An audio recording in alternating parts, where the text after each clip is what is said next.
Grão é assim, é uma história muito simples, né? É uma história muito simples e muito clássica, assim.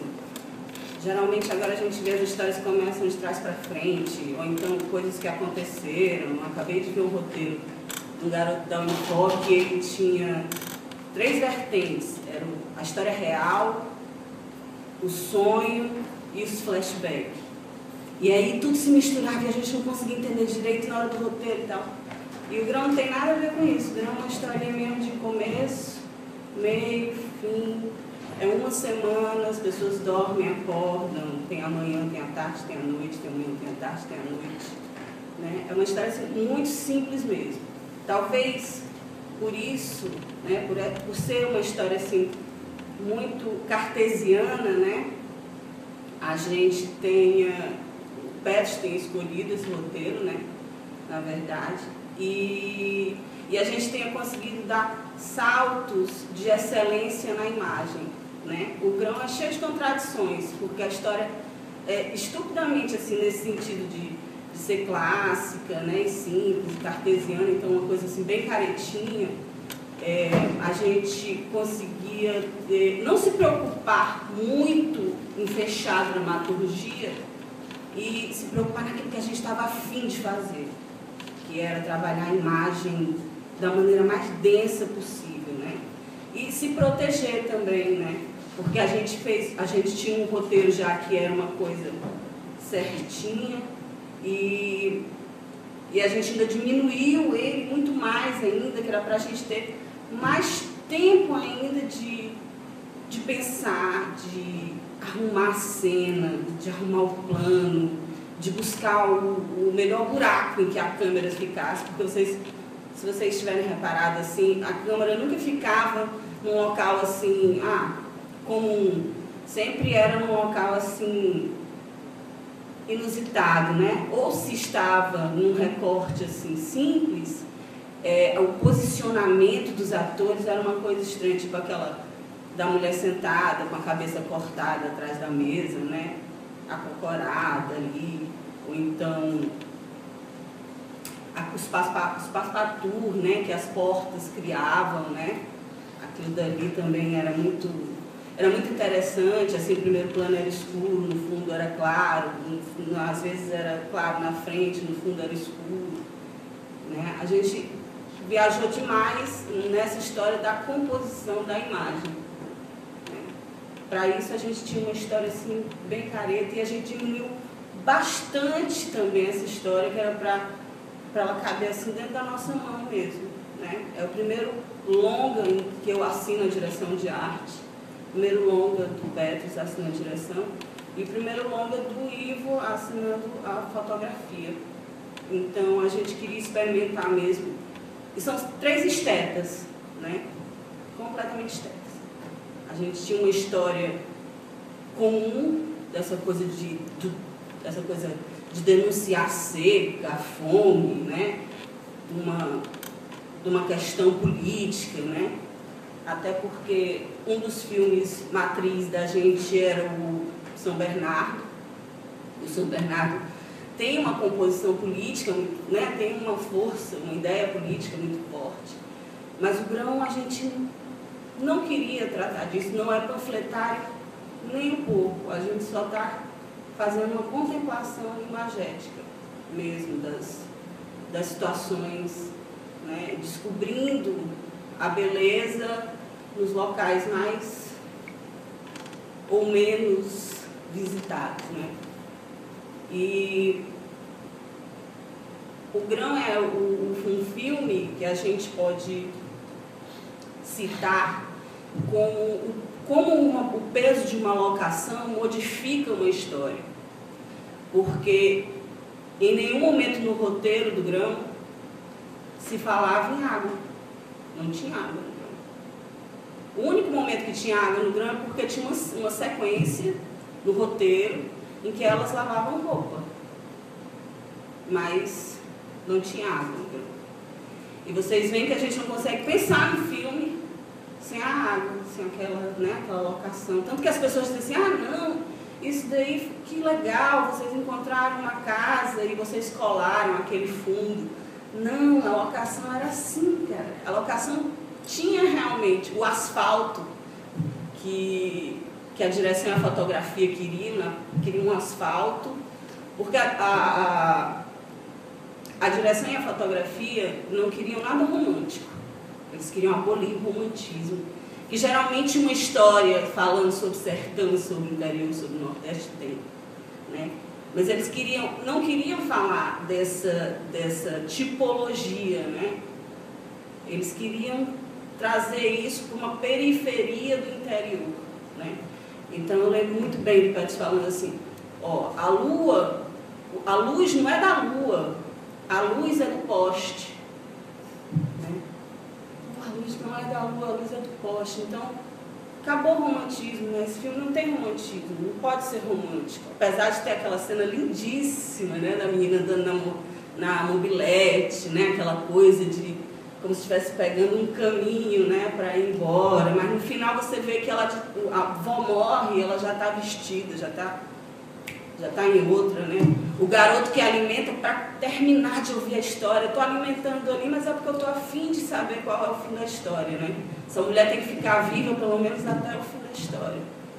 Mas o garoto é tão bonito, né? Você vê que o garoto é tão bonito que você não consegue emprestar a ele essas pobrezas de espírito, né? Pela beleza dele. Mas a ideia era essa. Mas o garoto ficou tão bonito que você não consegue imaginar que ele seja tão escroto a esse ponto, né?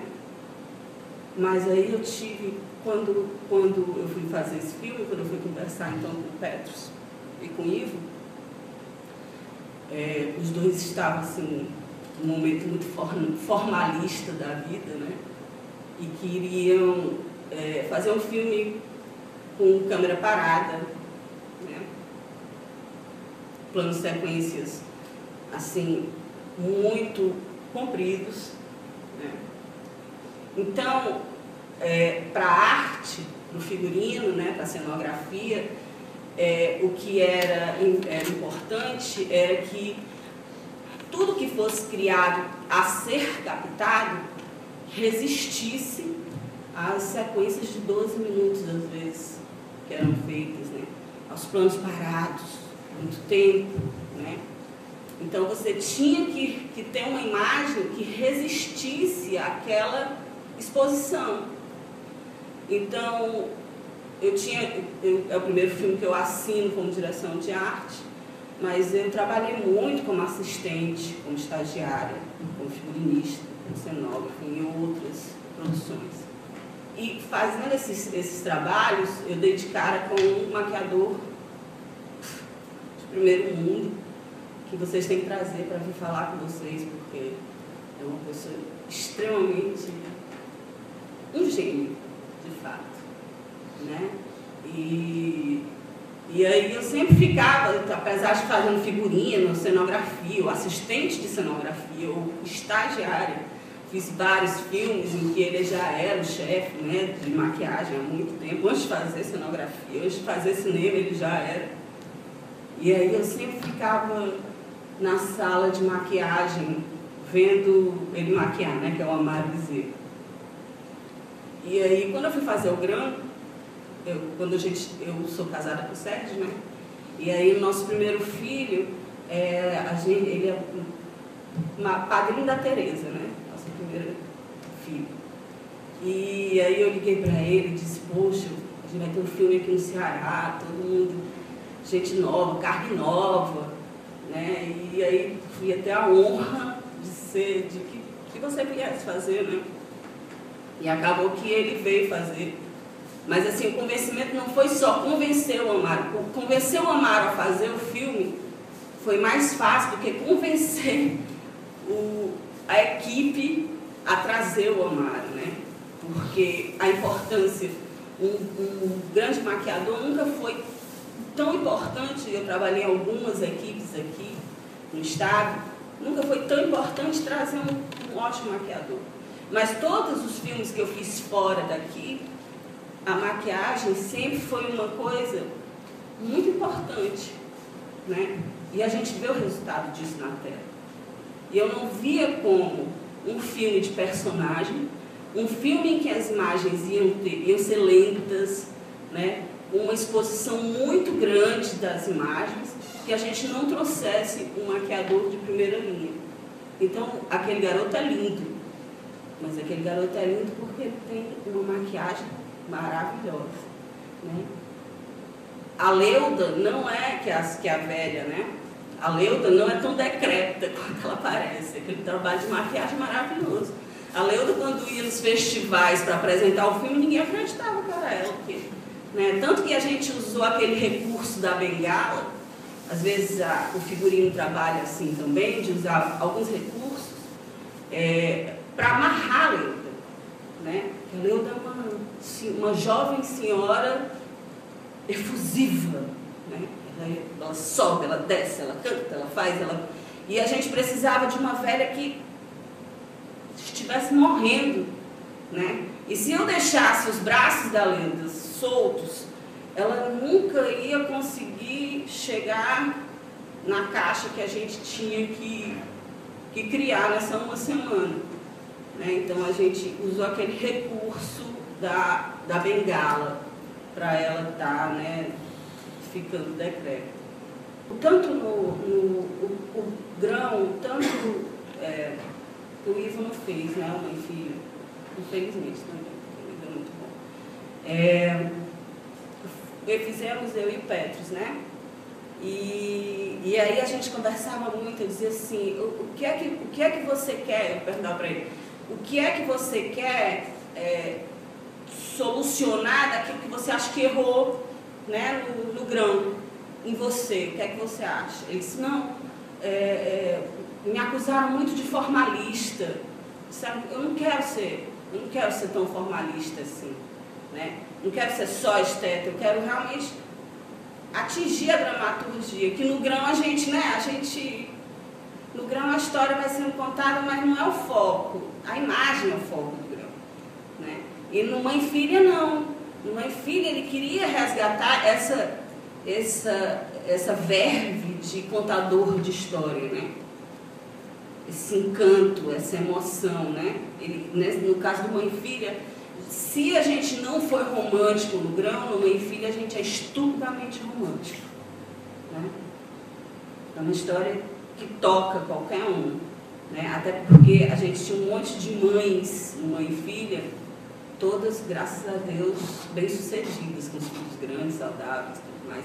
E a gente tinha cuidado de um bebê morto, né? Todo o tempo, maquiar um bebê morto. Eu tive que ir em necrotérios, eu tive que ir no hospital, conversar, fazer entrevista, a gente faz todas essas coisas, né?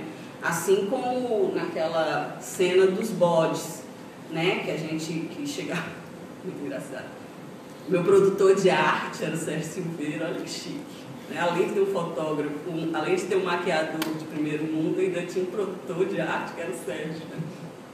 E aí, ele sempre marcava com o cara que matava os bodes, o cara chegava lá com 3 bodes mortos e pegava aquela banquinha, né, aquela árvore que tinha ali, que aquela árvore não era ali, aquela árvore não existia ali, mas a ideia de uma árvore com cabeças de bode pendurada era tão encantador quando eu li o roteiro, e aí eles disseram, ah não, mas aqui tem um mercado, a gente esquece essa árvore, vamos botar aqui no mercado.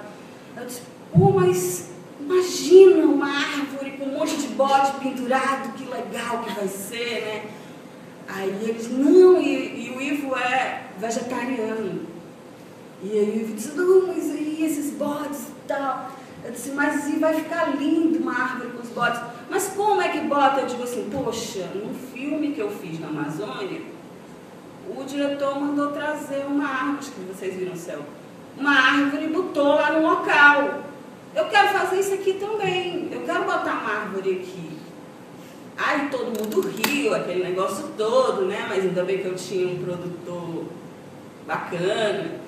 E aí a gente conseguiu realmente, tiramos uma árvore de um quintal, instalamos ali, fizemos um buraco, instalamos aquela árvore seca ali, e depois a árvore ainda voltou para o quintal e a gente instalou lá, achei isso o máximo. E acordava de manhã e E o Ivo não conseguia nem ver aquela história dos bodes e tira a cabeça, onde é que bota essa cabeça, onde é que bota isso e tal. E às vezes você tem realmente que ter assim um certo distanciamento, como foi no caso de mãe e filha também, de você ter um certo distanciamento com a história dos bebês mortos. Porque, por exemplo, no meu computador pessoal, eu tinha o projeto do Mãe e Filha e era um monte de bebês mortos de toda maneira possível. No lixo, bebês mortos de uma semana, bebês mortos de 2 semanas. E isso você mostra para o diretor, né? Você diz assim, bom, esse bebê nasceu morto, esse bebê morreu depois de um tempo, quanto tempo esse bebê está morto? Quanto tempo essa mulher levou fazendo isso? Todas essas perguntas têm que ser feitas.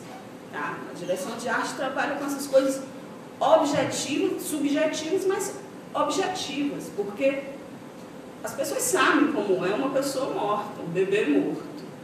Então a gente tinha que discutir todas essas coisas. Acabou que o bebê nem apareceu porque a gente teve a felicidade dele estar presente sempre naquele fundo daquela rede e naquele pano. Né?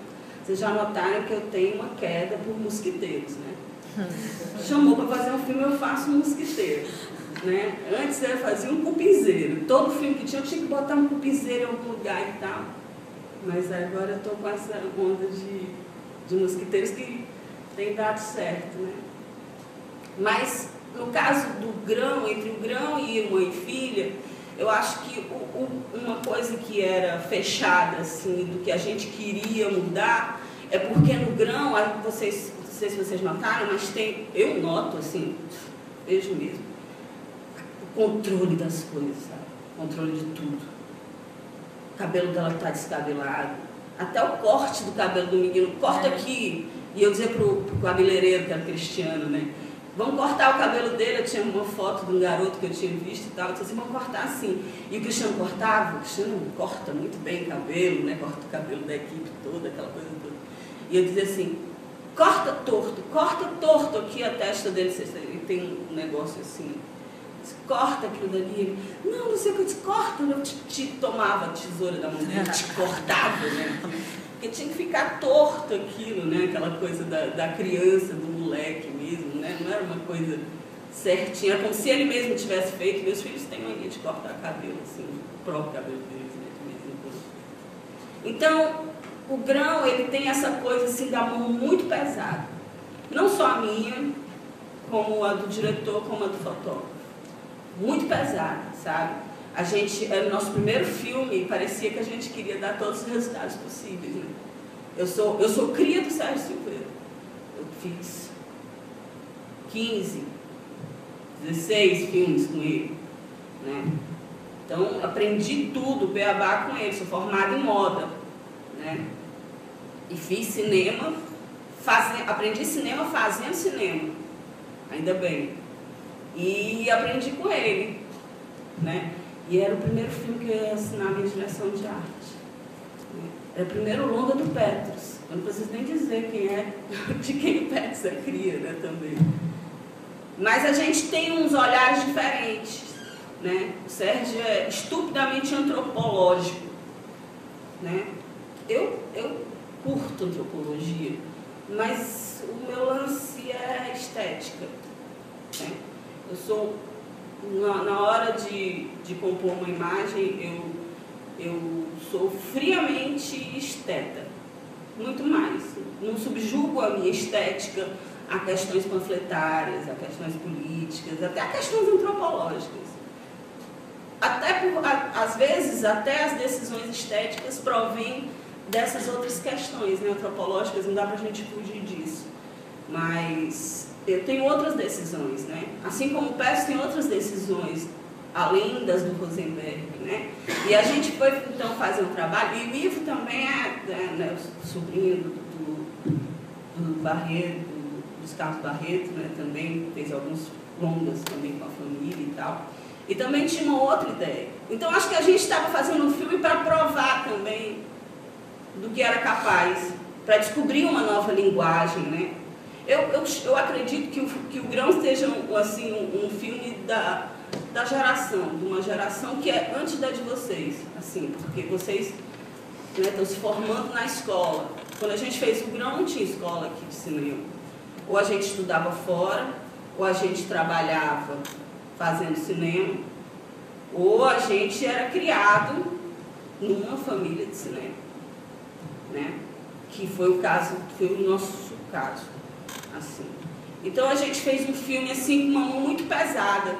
A gente queria resolver um monte de coisas. E, poxa, quando a gente fazia, o Sérgio chegava, as pessoas que estavam ali assistindo, né, o próprio Rosenberg chegava e dizia, caramba, tá ficando muito bonito. E a gente não reconhecia, né? Não reconhecia aquilo. De repente, quando a primeira vez que eu vi o Grão na tela grande, que foi no Cine Ceará, eu tomei um susto, assim, de, nossa, que mão pesada, né? Então, quando eu fui fazer Mãe e Filha, eu não queria essa coisa de ser tão, né?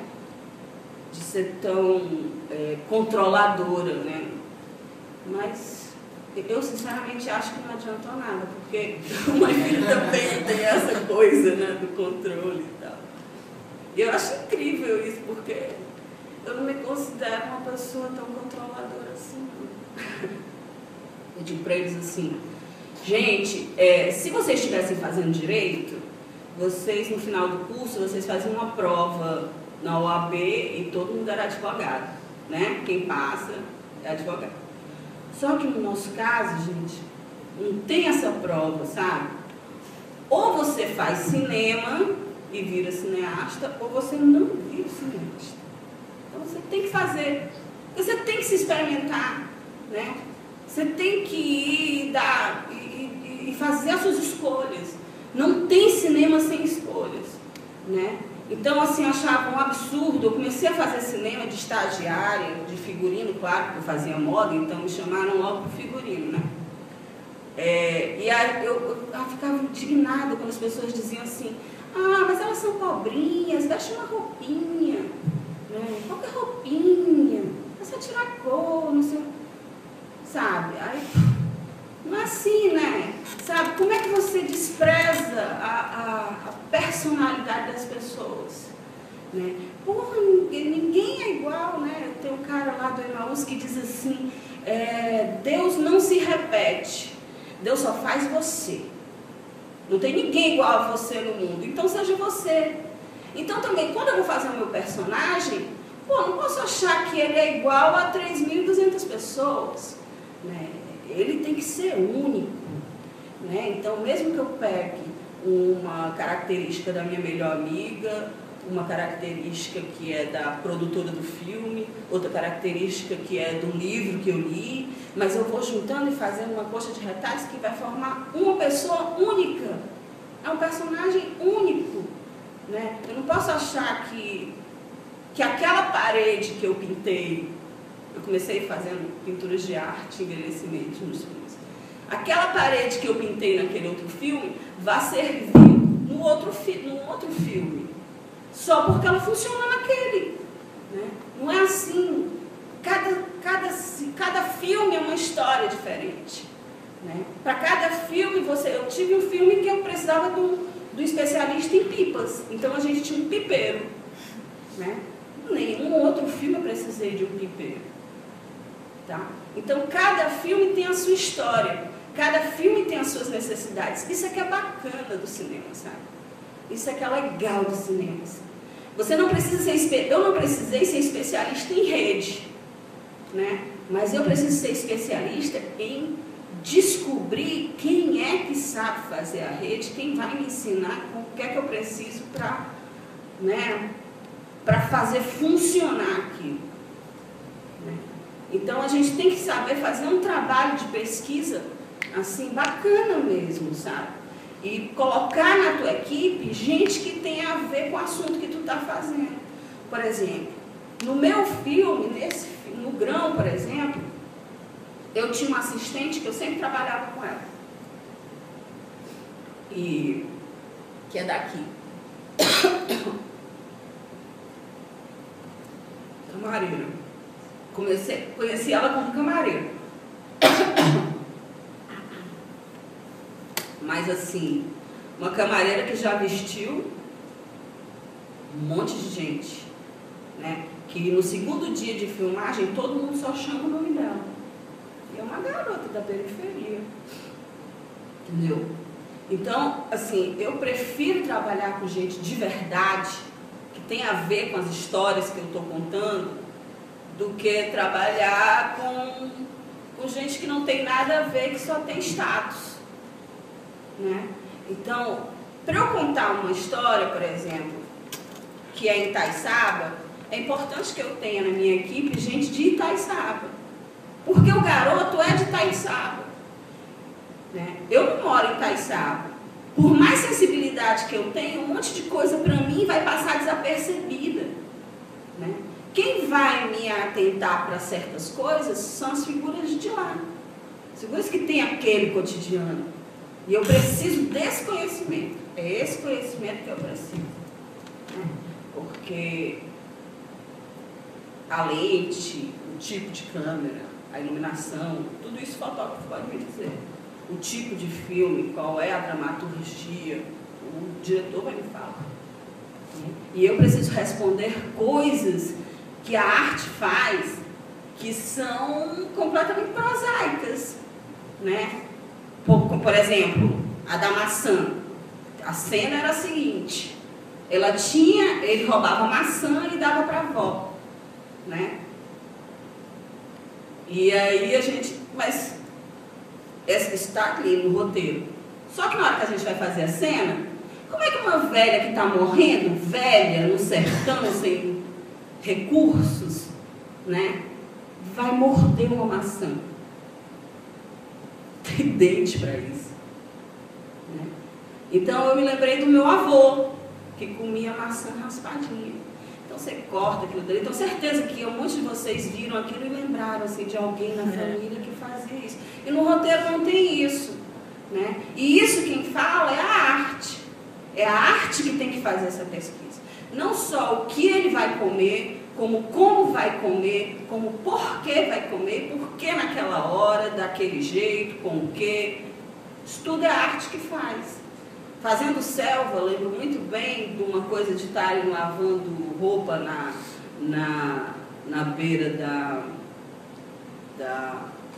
do rio. E aí o diretor olha e disse assim: poxa, mas eu queria que as lavadeiras cantassem uma música. Arte, qual é a música que no começo do século XX, as lavadeiras poderiam cantar? Né? Aí a gente, né? Qual é a música, né? Qual é? Por isso que, assim, você sempre tem que ter gente da região e pessoas, assim, né, mais ou menos mais tradicionais que te salvem nessa hora, né? Quem salvou a gente realmente foi a assistente né, da auxiliar de cenografia que sabia. Alguém sabia, né? Mas a gente sempre tem que ter gente que tem a ver, né? O Brasil, no nosso cinema, ele é um cinema naturalmente de locação. Assim, se a gente vai fazer um filme sobre a Amazônia, a gente vai para a Amazônia, né? Se a gente vai fazer um filme, fora a Globo Filmes, né? Faz tudo dentro do estúdio. Mas a maioria do cinema do nosso país vai onde a história está, né? E isso aí é uma grande vantagem de você colocar gente que tem a ver com aquele lugar, porque vai ter perguntas que você vai ter que responder, que são as mais banais possíveis, mas que compõem uma imagem, né? O roteiro, assim, a casa está queimando, é uma frase.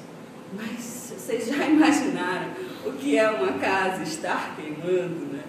Quantas respostas o diretor vai ter que dar? Morre alguém, queima tudo, não queima nada, vai queimar, alguém apaga, o que é que acontece, onde é isso, a casa é de quê, bababá, né? Tem um monte de perguntas que a gente tem que fazer e um monte de soluções que a arte tem que dar, né? A imagem é muito maior do que qualquer literatura. Então, quando a gente tem um roteiro, assim, vocês, como no Grão, né? Que não falava de água, mas a gente encontrou uma locação tão perfeita. O barco, não tinha barco, não tinha água, não tinha barco, né? Aquele barco. E vocês veem que o barco é a grande povoação do filme, né? E a gente encontrou então um barco afundado, logo ao lado ali da nossa locação. Aprendi com o Sérgio isso, né? Chego numa locação, vou vasculhar em torno dela, em torno dela, em torno dela, para proteger a minha equipe, porque quanto menos deslocamento eu tiver, mais tempo para pensar o filme eu tenho, né? Então, esse filme, por exemplo, era um filme que eu tinha que me preocupar em proteger a equipe de criação, tá? Porque o cenógrafo, ele não cria só um espaço para a cena, ele cria um espaço para a equipe também. Se eu vou fazer uma cena, por exemplo, como no caso do Grão, os 4 jantando, né? A velha passando, eu não posso achar uma sala que caiba só os 4 e a velha passando. Eu tenho que achar uma sala que tenha um recuo de câmera, que caiba a linha técnica inteira, né? Que eu possa colocar os atores, que a lente da câmera que eu estou usando, né, consiga fotografar legal naquele espaço. Então o cenógrafo nunca pensa só a cena, o cenógrafo também pensa em instalar a técnica inteira, né? Então a gente tem sempre um pensamento de proteção da equipe de criação, né? Quanto menos eu deslocar, quanto menos eu fizer a minha equipe de criação se preocupar com questões de produção, mais tempo eu tenho dela criando, né? Então, por isso que o diretor de arte, né, nos Estados Unidos, por exemplo, é chamado de production design, porque ele dá a proporção do filme, né? Ele dá o posicionamento para onde o filme vai crescer, né? A quantidade de figurinos, essas coisas todas. Mas o trabalho assim dos personagens no Grão foi muito feliz, assim. A gente não tinha só um maquiador maravilhoso, como eu sou, assim, como eu comecei a fazer o meu trabalho no cinema com a pintura de arte e envelhecimento. Então todos os filmes que eu fiz, por mais que eu tivesse sido só estagiária, só assistente, ou tivesse assinando figurino, então assinando só cenografia, ou então assinando a direção de arte, o figurino, em todos eles eu faço a pintura de arte, faço envelhecimento. É o que me deixa segura, isso é que me dá segurança, né? Acho que a gente tem que fazer coisas, assim, quando a gente vai fazer um trabalho, a gente tem certos rituais que a gente tem que passar. Esse é o meu ritual, eu preciso pintar alguma coisa. Se eu pintar alguma coisa, eu sinto que esse trabalho é meu, né? Alguns diretores de arte tem algumas coisas assim que fazem, né? Chamam mamãe de santo, né? Para benzer. O povo do teatro adora essas coisas, né? Cada um tem o seu ritual para se sentir protegido e se sentir seguro, né? Eu gosto muito de trabalhar essa coisa da maquiagem. E assim, no caso do Grão, a gente trabalhou muito assim, maquiagem nas roupas, envelhecimento nas roupas, né? Não só maquiagem nos dedos, cabelo. O cabelo da Leuda, quando eu mostraram a atriz, eu tive vontade de chorar, assim. Porque a Leuda tinha os cabelos assim vermelhos, fogo, né? E você não consegue, cara, você não consegue tornar cabelos vermelhos, fogos brancos, porque por mais que você vai descolorindo, ele vai ficando amarelado, ele vai ficando desbotado, nunca fica. E aí eu tinha vontade de chorar, disse, meu Deus, porque não tem coisa mais verdadeira no personagem do que os cabelos, né? Trabalhar com peruca é a pior coisa que existe. Tem que ser um ótimo peruqueiro, sabe? Então, a gente teve que né, clareamos o máximo o cabelo dela e a gente botou então aquele pano na cabeça e a gente puxava aqueles pelinhos assim e o Cristiano, que era o nosso cabeleireiro, pegava fio por fio e maquiava. Então, o trabalho de maquiagem do Grão é muito denso, assim. A gente tinha um horário de chegar, o horário de comer e o horário de 2 horas para cada ator, assim.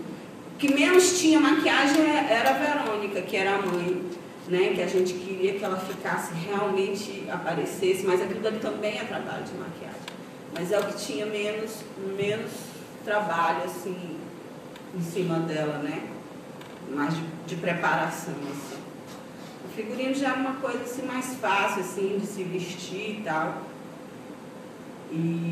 Mas o garoto era uma louça, né? Mas era um trabalho de maquiagem maravilhoso que o Amado fazia. Realmente ficava assim, lindíssimo. Justamente para a gente causar aquele contraste entre a velha, né, e o garoto, né? A Kélvia também estava muito bonita no filme, né? Também porque eram os dois pontos da corda, né? Era uma velha que estava morrendo e uma garota que estava ressurgindo para a vida, né? A gente tinha duas... quando eu comecei a fazer o filme, eles já tinham ido, o Pet já tinha ido e me levou para ver uma casa que eles tinham lá já escolhido. E era uma casa que tinha assim, uns tijolos à mostra e tal. Mas era no centro da cidade. Eu digo, puxa, mas aqui a gente não vai ter muito sossego. Porque quando estiver filmando vai estar todo mundo aqui. Só vamos lá no cinema, né? Ciclo mesmo. E aquela casa era uma casa mais afastada da cidade. Então eu fui fazer locação, né? E encontrei duas casas. Uma era aquela que foi escolhida. E outra era uma casa fantástica, que era construída com carnaúba, com pau de carnaúba e barro, né, de estuque mesmo. E era uma casa, então, como era feita de estuque e de pau de carnaúba, ela era toda vazada e entrava um sol lindo que ficava assim, tipo um chão de estrelas, de luz. E eles não iam usar muito recurso de luz, então essa coisa da luz era muito importante, né? Só que, aí eu tirei umas fotos, tinha uns gatinhos, não sei o que, a casa era maravilhosa, assim, um barroco, né? Mas o que acontecia é que ela era tão maravilhosa que a gente ia ficar prestando atenção na casa e ia prestar atenção nas figuras, né? Chegamos a essa conclusão. A gente não sabia disso, a gente só soube porque a gente tinha duas escolhas a fazer. Ou essa casa ou aquela casa. Se meu filme for nessa casa, vai ser de um jeito. Se meu filme for nessa casa, vai ser de outro jeito. Qual vai ser a minha escolha? Né? Então, a gente, quando está fazendo cinema, a gente está fazendo escolhas o tempo todo. A gente não sabe de tudo. Eu nunca conversei com um diretor que ele chegasse para mim e dissesse, ó, eu quero um filme, o meu filme vai ser desse jeito, e vai fazer assim, vai ser tanto assim, eu quero aquilo, a roupa vai ser aquela, eu gosto mais dessa cor, blá, blá, blá. Sabe, que soubesse todas as coisas. Se o cara sabe todas as coisas, é porque ele não sabe de nada. Porque quando a gente vai para o campo e quando a gente vê as coisas, depois a gente vê as pessoas, né? Depois a gente junta tudo isso e ainda bota um negócio para captar aquela imagem, cara, a gente tem que ter um bom jogo de cintura para escolher as coisas. Não é nem certas, porque não existe coisa certa, mas fazer as nossas escolhas, né? A gente tem que fazer nossas escolhas, porque vão se abrindo leques de perguntas que você nem imagina enquanto você está fazendo seu roteiro. Imagina. O roteiro é só uma leve bússola que a gente pode quebrar a qualquer momento, né? Quando a gente está no campo e vê as coisas, ou quando a gente está fazendo um figurino e pega e ainda não viu o ator, né? Quando a gente vê o ator, a gente não só tem que ver o ator, como a gente tem que abraçar o ator, né? Ver como é o ombro, na pá, como é isso, deixar a pessoa andar um pouco, deixar a pessoa voltar, sorrir, virar o rosto, né? Faz uma grande diferença do que só uma fotografia no instantâneo.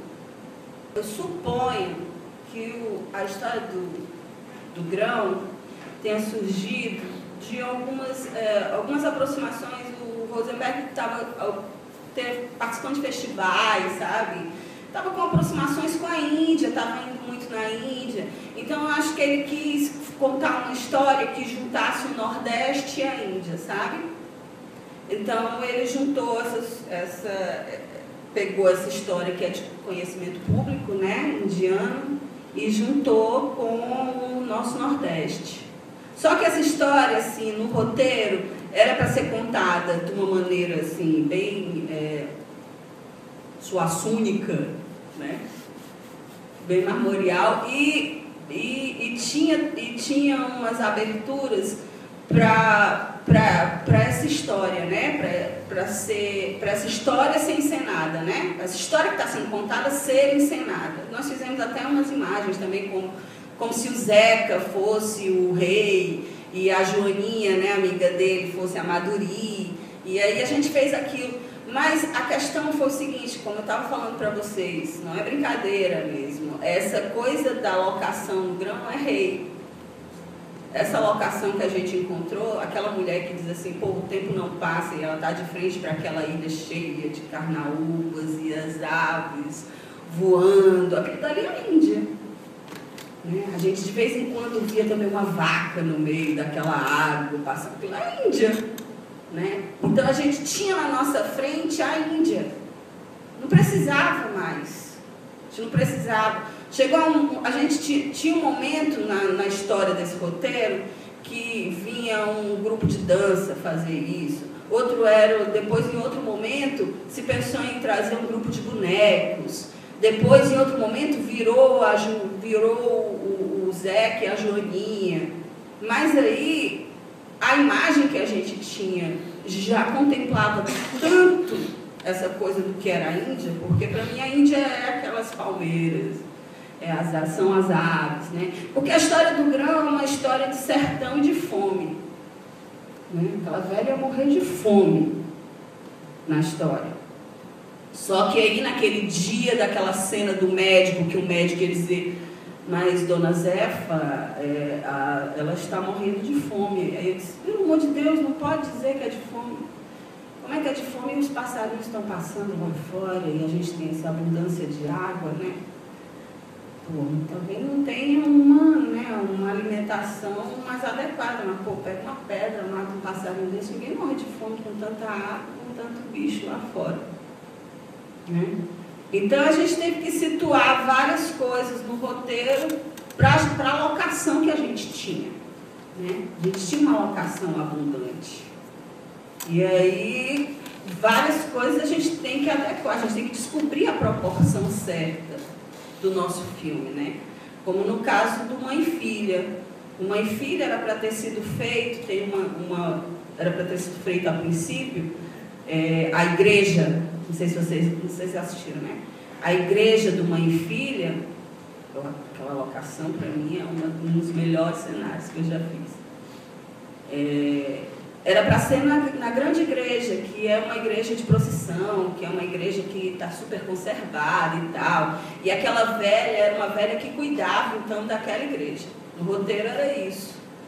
Mas quando a gente deu de cara com aquela igrejinha que parecia uma maquete, a figura pisar no teto da igreja, porque o chão era todo de telhas, né?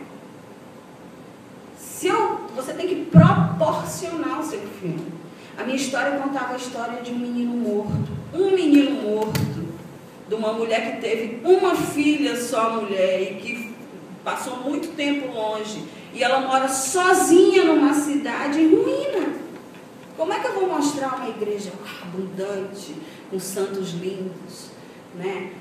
A gente tem que aprender a proporcionar o nosso filme.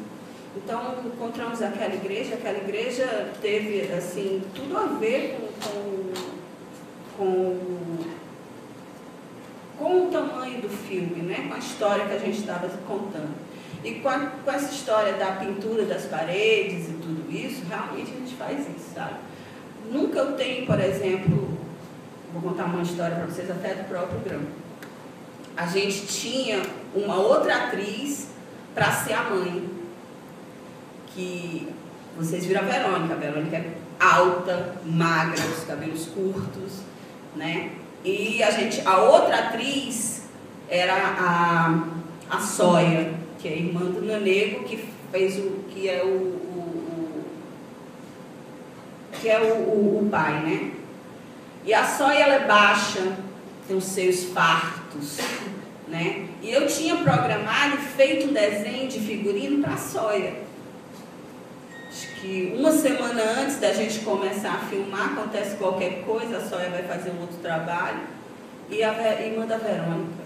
A Verônica não tinha nada a ver fenotipicamente com a soia. Então, tudo que eu vestia, que eu tinha programado para a soia na Verônica, ficava horrível, eu tinha vontade de chorar. E não cabia nada, tudo que eu imaginei não cabia naquela. E aí você nunca tem uma roupa só, Deus me livre. Aí eu vou queimar no fogo do inferno se eu tiver só uma roupa. Então a gente tinha um bom acervo de figurino, e assim, a última roupa que eu tinha no fundo, que não tem nada a ver com mãe, uma roupa preta, né? Mostra o seio, colo, mãe é colo, né? É cabelo, não tinha nada a ver com isso. É uma mulher completamente desprovida dessa feminilidade, né? E aí eu acredito, eu até hoje acho que é a melhor composição de personagens, uma que eu mais fiquei satisfeita em ter feito, porque ficou contemporâneo, né? Fugiu daquela coisa do sertão, a mulher do sertão, não sei o quê. Ela é outra pessoa, completamente diferente. E tem a ver com asfalto furado, ela tem a ver com, né, com a absorção da dor daquela família. Você vê que ela é a única que sofre, né? Nenhum deles sofre. A Vera está morrendo, enfim, né? Mas vai passar dessa para melhor, imagina. E os demais também não. Ela é a única que absorve, né? E o negro absorve, né? Então, às vezes, você vai fazendo as coisas assim, uma certa intuição. Aí, depois você descobre realmente os links que te fizeram escolher aquilo. Você tem que acreditar, acho que um pouco no teu faro, sabe? Sem ser racional todo o tempo. História da racionalidade. A gente é contador de história, né? Eu sou contadora de história, todo mundo, vocês todos assim, estão contando de história, são contadores de história. Então a gente tem que fazer a seleção de saber contar aquela nossa história. E aí depois a gente descobre razões para convencer as pessoas disso, né? Quando eu cheguei naquela casa, ninguém escolhe uma parede branca para filmar. Ninguém veste um personagem de branco para filmar, tá? E essas eram as regras que eu tinha aprendido, sabe, quando fazendo cinema. Só que aquelas paredes brancas não eram assim tão brancas, né? As manchas nas paredes, assim, e eu dei algumas aguadas de chá nelas. Todas as protuberâncias daquelas paredes, elas se destacavam muito mais ainda. E aquelas manchas já existiam. Naquela casa moravam 3 senhorinhas e o irmão delas, que era também um senhor. Aquelas 3 senhoras e aquele senhor, e elas estavam assim, numa casa assim, próxima, né? Aquelas senhoras me ensinaram tudo o que eu precisava saber sobre aquela velha. Tudo o que eu precisava saber sobre aquela casa. E aquelas manchas nas paredes eram encantadoras, principalmente porque a gente tinha, aquela casa, se você visse de cima fazendo uma planta baixa, ela era uma cruz grega, tá? 4 cômodos e aquela cozinha lá atrás. Então eu fiz então para o Petros e para o Ivo uma maquete da casa, um mês antes da gente começar a filmar. Eu fui um mês antes para Itaiçaba para preparar aquela casa. Ah, não respondi ainda, estou perguntando da casa. Fui um mês antes para preparar aquela casa, porque por mais ideal que aquela casa fosse, ela precisava de algumas alterações. Tipo aquela porta do quarto da velha, né, que dá direto para o local lá do tear. Aquela porta não existia, a gente fez aquela porta e fez uma maquiagem para parecer como se ela sempre estivesse lá. Foi tão engraçado que quando a equipe chegou, a equipe que já tinha ido ver, quando a equipe chegou para ver aquela porta, eu disse, mas essa porta já tinha aqui? Ficou se perguntando, já tinha aqui. Mentindo, porque realmente assim, ficou muito, muito legal, tanto que o povo da casa não quis nem tirar aquela porta dali, acharam ótimo. a cerca, que a gente abriu aquela entradinha da cerca ali naquela lateral, aquela latada toda, aquele telheiro todo que tem ali do lado, que tem o tear embaixo, não existia ali também, a gente fez, né? Agora, arte é isso, né? É parecer que não foi feito. Quanto mais você parecer invisível, mais interessante é. Quanto mais parecer que não tem o seu peso ali, mais interessante é. E aí, naquela casa, já tinha aquelas manchas, né? E eu, por exemplo, sempre oriento os meus alunos, quando eu estou dando aula de imagens, que a gente... eu li uma reportagem uma vez, uma entrevista de um artista plástico, que eu não lembro o nome dele agora, brasileiro, e ele falava assim que a grande invenção do homem não foi a roda, foi o quadrado, o retângulo, né? Foi o retângulo. Porque todo o nosso imaginário cabe no retângulo. O teatro cabe no retângulo. Né? A televisão, blá, blá, blá, blá, blá, blá, blá. É um retângulo. O nosso imaginário cabe dentro do retângulo. Tudo nele se organiza. Né? Só que essa ditadura do retângulo, a gente, quando vai montar então o plano, a gente tenta quebrar a ditadura do retângulo. E nessa casa, a gente conseguia passe-partout maravilhosos, com aquelas portas, né? Aqueles panos velhos, enganchados, né? Que eram as cortinas. A gente fazia assim as cortinas, né? A gente então quebrava essa coisa do retângulo. Né? Naquela casa a gente fazia muito isso, por isso que tinha muito pano. Né? O primeiro objeto que eu tenho, por exemplo, essa coisa do romântico, vou te dar uma prova de que a gente estava indo para um lado que não era nem um pouco romântico. O primeiro objeto que eu tenho para o grão é aquele pano laranja que tem atrás, aquela lona plástica esgarçada laranja que tem atrás do tear. Né? Aquela lona tapava o pôr do sol. Sabia que atrás daquela lona tinha um pôr do sol? Imagina! Tem coisa mais maravilhosa do que um pôr do sol, cara. E a gente tapou o pôr do sol, porque nada podia ser feliz, né? Suficiente para resistir ali. E ficou assim fantástico, porque você via que tinha um sol batendo ali atrás daquela lona laranja, né? E aquele é o meu primeiro trabalho. A mulher não entendeu nada quando eu cheguei com uma lona nova, querendo a lona velha dela, toda rasgada e poída. Eles não entendem nada, né? Mas a gente gosta desse jeito, né? A gente gosta assim, bem estragado. Porque imagina o trabalho que dá para fazer aquilo tudo, né? Mas teve sim alterações na casa que a gente fez para adaptar e tornar aquela casa assim bem é um bunker, né, onde tudo acontece ali, né? Eu acho que eu não vi ninguém perguntando sobre os beijinhos na parede, né? Ó, aquilo dali não foi invenção minha. Na vizinha, na hora que eu entrei, ó, a gente quando vai fazer filme, a gente tem que entrar na casa das pessoas, porque se as pessoas conversar com as pessoas, tomar muito café. Né? E aí, num desses cafés que eu fui tomar, eu entrei na casa e realmente a menina tinha exatamente aquelas duas fotos, que graças a Deus não era de ninguém conhecido, então a gente pôde usar numa boa. E ela beijava na parede, então eu trouxe ela, o batom dela e as duas fotos e fiz ela beijar naquela parede toda. Então não foi invenção minha, e toda vez que as pessoas veem aquilo, dão... Né, fazendo um sorrisinho assim, como se dissesse assim, pô, olha a direção de arte aí querendo aparecer. Mas a vida surpreende muito mais a gente, né?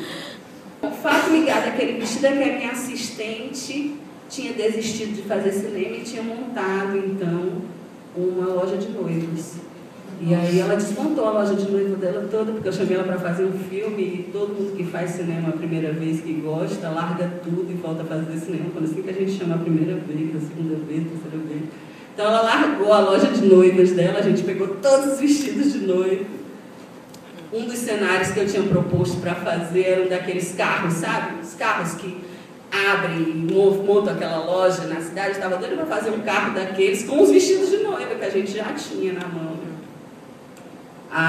Mas aí acabou não rolando esse cenário, então estou guardando ele com outro filme.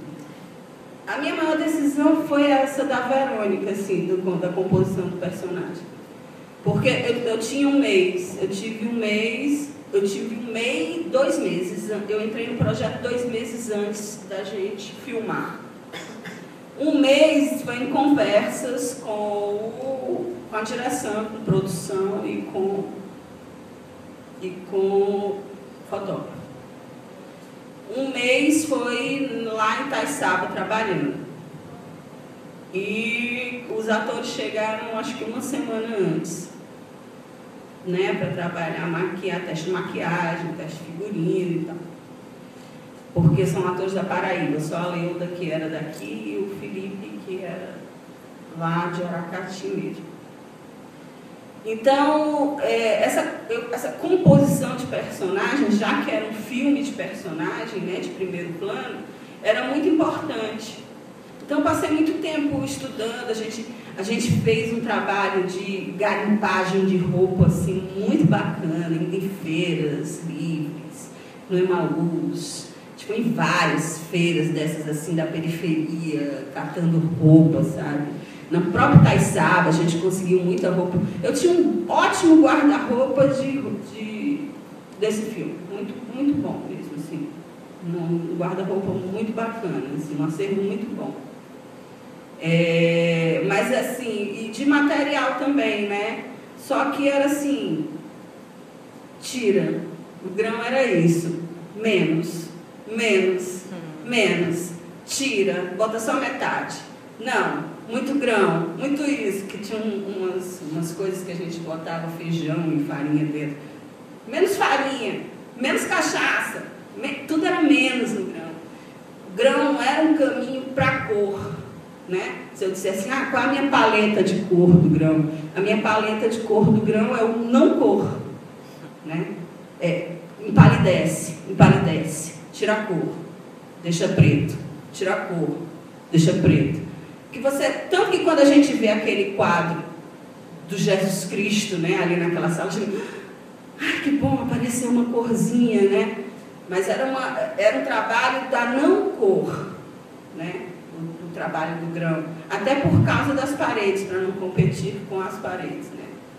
Então essa história da escolha também dessa locação tem a ver exatamente também nessa subversão do que é essa história do retângulo, até por causa daquelas manchas na parede, porque aquelas manchas da parede tiravam até o retângulo da porta, né? As manchas escuras, você tinha uma sensação de que aquilo dali tinha uma outra forma que não fosse o retângulo, né? E uma coisa, por exemplo, eu tinha pensado para a mãe como se ela fosse uma mulher que mascasse fumo, né? Isso caiu, isso não rolou. Mas eu queria muito que ela fosse, sabe, uma mulher que mascasse fumo, que tivesse a boca negra, né? As gengivas negras e tal. Mas isso acabou não rolando. Mas aí, no meio do filme, a Verônica chegou para mim e disse assim, nossa, essas manchas pretas da parede, agora que eu notei uma coisa, isso que foi? Não, porque a maioria das minhas cenas eu estou grudada na parede, encostada, então vai ver que sou eu que estou fazendo essas manchas negras nas paredes. Eu disse, que bom, então quer dizer que aquela história do mascar fumo depois foi bater nas paredes, né, com as manchas negras, né? Então você acaba, né, descobrindo outras maneiras para contemplar os teus desejos, né? Daquilo que tu pensa naquele personagem, acaba virando outra coisa, né? Uma metamorfose ambulante. A gente, enquanto arte, a gente é a primeira que chega, mas quando acaba o filme, a gente arruma as nossas coisas e vai embora. Mas a escolha desse material que era exibido, que estava ali presente na cena... Na verdade não tinha escolha, eles não estavam ligando muito para coisa, né? O batimento, né? Tem aquele batimento da TV, né? Que fica passando quando você filma. Também não estavam ligando muito para isso, não. Era mais uma questão mesmo de você ter aquele chiado da TV, né? A intromissão, né? De uma coisa que é urbana, né? Naquele local, assim. Era mais essa história, assim, a imagem em si, tanto que não acho que a o som foi escolhido a posteriori, não tem nada a ver com aquilo que a gente estava fazendo ali naquela hora, sabe? Cada um ali tem um mundo só dele, né? Só quem se permeia e quem absorve a dor de todo mundo é a mulher, a mãe, né? A mãe absorve a dor de todo mundo. Isso preto mesmo, né? O preto veio bem a calhar nela mesmo nesse sentido. Tinha uma encenação, mas acabou que a gente descobriu que lá fora a gente tinha mais Índia do que se a gente fizesse essa encenação da história. Né? A gente achou que a Índia estava completamente contemplada ali naquela... Também foi essa história que a velha conta, também não poderia existir, por exemplo, nessa casa que era de carnaúba e de barro. Né? Porque, trazendo aquela mulher para aquela casa, a gente diz que algum dia houve uma certa abastança. Né? Tanto que a construção do figurino dela, ela é a única que troca realmente de roupa, né? A outra troca de roupa, mas volta sempre para aquele vestidinho vermelhinho listradinho, né? Mas a velha, ela tem uma troca maior de roupa porque ela vai descolorindo, né? Ela tem uma roupa cinza que é do começo, com uns botões dourados, assim, né? Para mostrar mais uma coisa assim, como se ela fosse a última protetora de uma tradição, né? E aí ela vai perdendo força, vai descolorindo, vai usando uma roupinha mais desbotada. No final ela está com aquele vestido branco, assim, né? Com aquela camisola branca, como se ela fosse descolorida. Essa mulher está assumindo, né? Ela está assumindo. E assim, não sei se vocês notaram, mas tem uma coisa assim que é super simples. O ovo que quebra, a gema do ovo, a casca do ovo, é o mesmo figurino que é o do Zeca. Né? A calça, o short dele é azul, a blusa é amarela como a gema do ovo. Né? Então o Zeca era aquele ovo também. Né? Então a gente fazia assim, um monte de associações no grão. Era isso que eu estava falando para vocês. A gente tem uma história muito simples, que é para a gente brincar com essas associações. Dava tempo da gente brincar.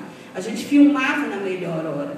A gente filmava naquela melhor hora da manhã e filmava naquela melhor hora do fim de tarde. Né? Então dava tempo de fazer todas as coisas, de ter todas as reflexões, de refazer as cenas se a gente quisesse, né? Porque a gente não tinha aquele trator da produção, tem que fazer 7 cenas hoje, olha não sei o que, olha um monte de frases, né? Discussão, não sei o que, olha o som e tal, né? Não tinha isso, a gente aboliu um monte de coisas, vendo que tem muito pouca fala, justamente para isso, porque a fala, né, a fala atrapalha a gente demais. Assim. E a gente estava a fim de fazer um filme de imagem. Né? E funcionou, porque o grão ganhou o prêmio pra caramba por aí. Né? As pessoas gostaram mesmo. E assim, eu tenho o maior orgulho de ter feito ele, assim, porque eu acho que inaugurou uma nova linguagem. Assim. A gente estava vendo o cinema em Pernambuco bombando. E aí a gente deu uma água na boca de também mostrar o que a gente queria fazer, né? Bem bairrista mesmo, sabe? Essa coisa assim, Ceará, Pernambuco. Se bem que a maioria... Eu fui criada em equipes de cinema que tem gente da Paraíba, do Rio, de São Paulo, não tem gente só do local, né? Tem gente do Brasil inteiro. Mas essa coisa do grão, eu acho que é um filme que inaugura uma geração, né? A gente tinha uma outra geração, assim, digamos, uma geração cubana, né? Que se formou lá e, né, produziu, né? Tem os filmes que são ligados ao sertão, né? Essa coisa imagética do sertão. E agora, eu acho que o grão inaugura essa coisa da periferia, né? A periferia. Essa coisa da urbanidade se instalando no sertão, né? E essa coisa da gente trazer o sertão para o urbano também, né? Não só levar a periferia para o sertão, mas trazer o sertão para o urbano também.